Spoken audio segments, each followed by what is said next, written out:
DC Comics, they got this thing called All In.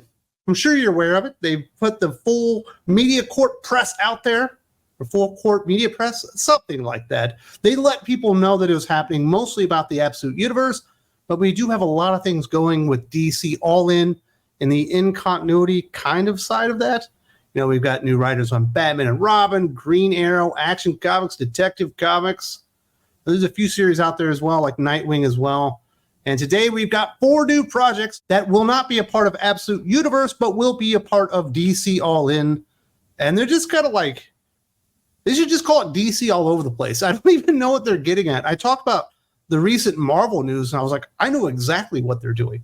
They're trying to redo 2014 all over again, but this time have it be successful. That will not work. I don't know what DC are doing. They're just doing stuff. So they'll be doing stuff and they can call it All In or something. It's weird. Now, one of these projects certainly will work to a degree. The earliest days of the Dark Knight's career are set to be revisited as previously unknown mysteries come to light in a new year-long miniseries from DC, launching this December from the creative team of Dan Waters and Hayden Sherman. Going by the title Batman Dark Patterns, the 12-issue series will see Bruce Wayne as he begins his career as Gotham's Guardian, investigating 4 separate cases that will cement his place as Gotham City's protector, while the city itself fights back against him. The series is structured so that each case will be told as a 3-issue storyline inside the larger series, with the first titled, We Are Wounded. When you don't know what to do and you want to make a little cashola, you make a Batman comic book, and this kind of makes sense. You know, the logo's a little weird. You know, it's kind of circular, kind of weird looking there. You might recognize the name of Hayden Sherman. He's going to be the artist, I believe, on Absolute Wonder Woman. Apparently, he can do multiple series at the same time. Good to have an artist like that. Dan Moore can definitely do that. Apparently, Hayden Sherman can as well. Dan Waters, not really a big name writer. He's going to be the guy writing Nightwing. He's done like, you know, that Azrael series. He's done some backup work on Ramby's Detective Comics. He's doing Destro right now, which is not particularly good, but it's not particularly bad either. And for most of what Dan Waters has done, I would kind of categorize him that way. He's certainly not bad, certainly not great either, but this is a series that does kind of fall into his strengths as a writer.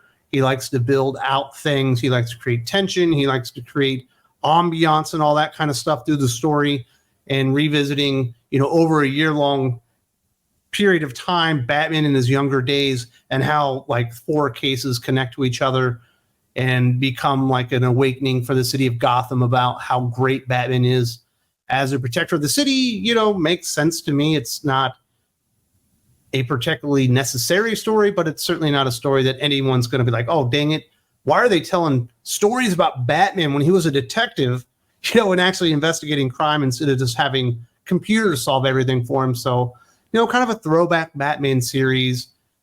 Probably not going to be in continuity or anything like that, but there you go. That's something I'll definitely check out, because I will always take more of the world's greatest detective rather than the Bat God, which it sounds like this is going to be.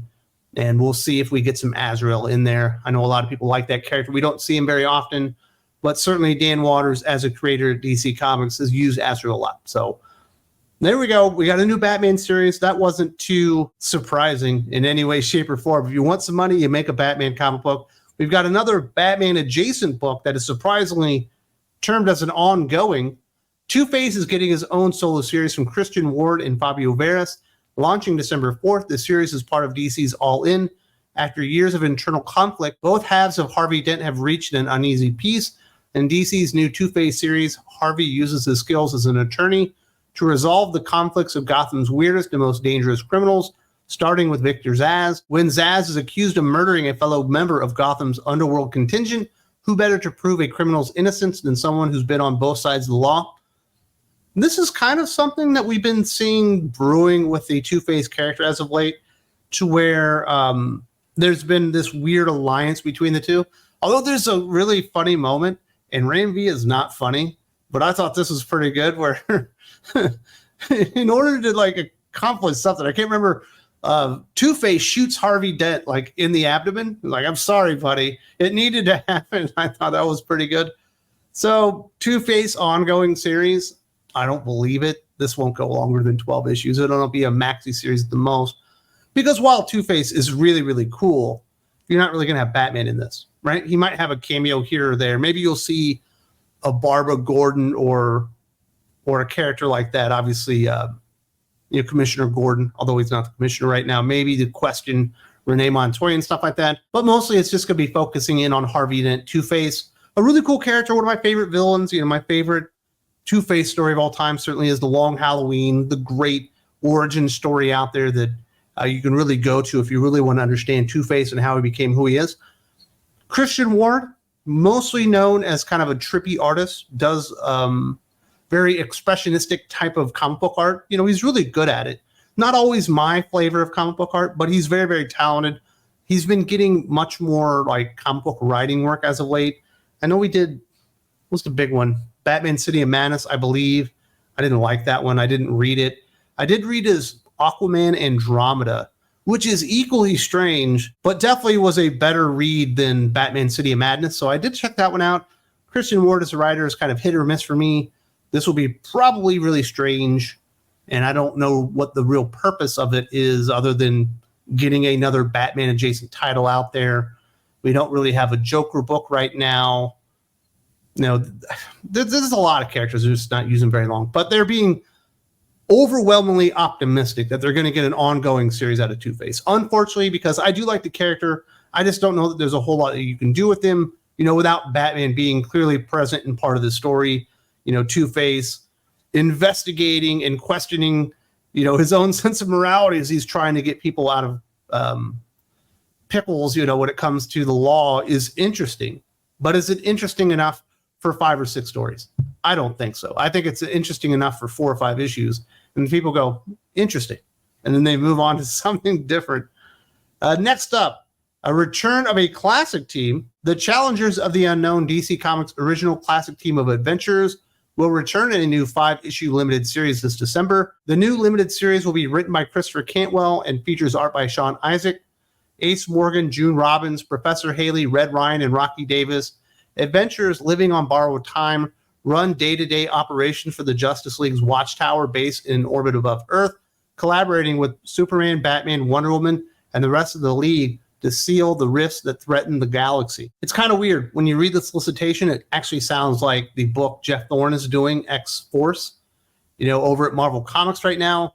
There's a lot of weird stuff about this book, and I do like the challengers of the Unknown. I don't love them. They're not like my favorite team, but if you want something that's kind of DC adjacent to Fantastic Four when it comes to adventures and stuff like that, challengers of the Unknown are pretty darn cool. Obviously more recently, I guess we got the Terrifics, but I don't know why they're making the book.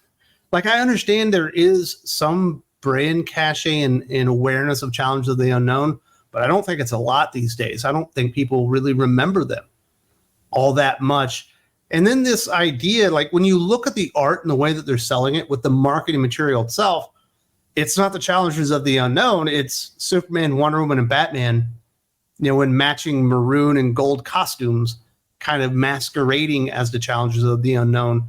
And that's really the only way that they're selling the book. So I do think that's weird. In fact, I'm going to use the word hate. I don't like to use it all that often, but I'm being very honest here. I almost hate all the concepts that are coming out of what's happening with Justice League Unlimited. I don't like the fact that there are so many like subordinate bitch boy kind of characters and teams to this new Justice League. I don't like the fact that Black Lightning is their like welcoming committee. That's just supposed to go out there and find new metahumans, and say, hey, we got a spot maybe for you on the Justice League. Let's see your powers. This is what you can expect. Here's a fucking PowerPoint presentation and all that kind of stuff. And I don't like the Challengers of the Unknown being like the fucking staff, like the house staff of the Watchtower. Like, which one's cooking? Which one's cleaning the toilets? You know what I mean? That's kind of the way they're treating a lot of these characters. And I understand the Justice League are the bee's knees to the top of the heap when it comes to superhero teams. But that's not the fucking Challengers of the Unknown's place, and certainly not Black Lightning's place to be everybody's bitch boy. And I don't like the way that they're structuring all this stuff. It feels very Jonathan Hickman. Remember when everybody was a member of the fucking Avengers? It sucked. It got way too big, way too complicated, Go fucking read Infinity and tell me that was good when you had that many fucking moving parts all working together at the exact same time. That fucking story, maybe over an eight month period when you were reading it, it was good. Go read it as a fucking trade. It's not. It sucks. And they're definitely going back to this. As far as Christopher Cantwell goes, I'll leave off the can't write part right now because his Plastic Man No More is actually kind of good. I didn't put it on the best of the week, but it almost made it there. And if the second issue is as good as the first, I'll be very surprised if it doesn't make it there.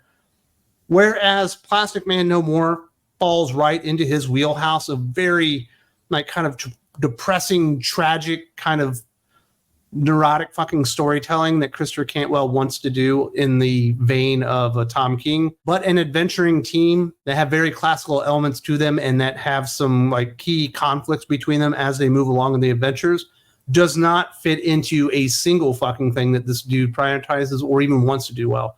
So I can't imagine an actual worse writer to put on Challengers of the Unknown. Like, I don't even know what they're thinking. Maybe they're like, well, we got to hire somebody. He was the last person I would choose other than Mark Russell. Mark Russell's the only person that would have been a worse choice for Challengers of the Unknown, in this humble critic's opinion, whereas Plastic Man No More kind of fits in his wheelhouse. If they needed to give him another project, this last thing actually kind of would have fit him. Finally, we have a new ongoing comic series starring Metamorpho, the superhero who can change himself into any element in the human body. Metamorpho, the Element Man, will be led by superstar team of Al Ewing and Steve Lieber. Rex Mason, a.k.a. Metamorpho, a founding member of The Outsiders, was created in 1965 by writer Bob Haney and artist Ramona Fradon. Over the course of DC Comics history, Metamorpho has joined several incarnations of the Justice League. More recently, it has been revealed that Anthony Carrigan will portray the character in DCU's upcoming 2025 film Superman. So in that regard, I can understand kind of why they're doing a Metamorpho series. Calling it an ongoing series is very, very optimistic. It's kind of weird. I think Al Ewing would actually fit Challenge of the Unknown pretty darn well, whereas I think Christopher Cantwell would fit Metamorpho so much better because he's a very, very tragic character. He does have some really cool elements to him. You know, he's got like a really good personality. I like the way he handles himself, but he's borderline depressed because he hates the way that he looks and he wants to look normal again. You know, he's got a lot of kind of thing-like tendencies, obviously from the Fantastic Four, within Metamorpho. And I don't think he's like a direct correlation type analog, but he's very close to that. You know, I think bringing back a character from Ramona Fradon and Bob Haney is awesome. But this is a miniseries. I don't know why they're calling it ongoing, even though the character is going to be in a Superman movie. And quite frankly, I like Metamorpho. He's cool. He only works in team books. Like, you can only get an issue or two out of him as a solo character. Because if he's not playing off of other people, it doesn't really work. And I see in the art, you know, we're going to have girl Metamorpho and all that kind of stuff. Whatever, man. That doesn't really work for the character. You need to have somebody that has something that he would like to aspire to that really pisses him off, that he doesn't want to have to work with, but he has to work with. That's when Metamorpho really works. And that's like why the Thing works so well with Reed Richards. You know what I mean? You know, yeah, they're friends, but the Thing would do anything to look like a normal guy again.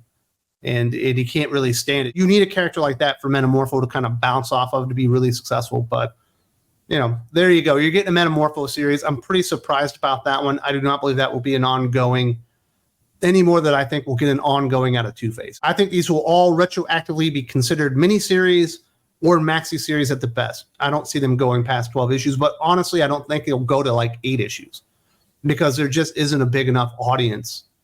Certainly for Metamorpho, and I don't think there's a big enough audience for Two-Face without really helping a Batman alongside it. So there you go, DC all in. What is it? DC all over the place. So throw some shit at the wall and see what sticks.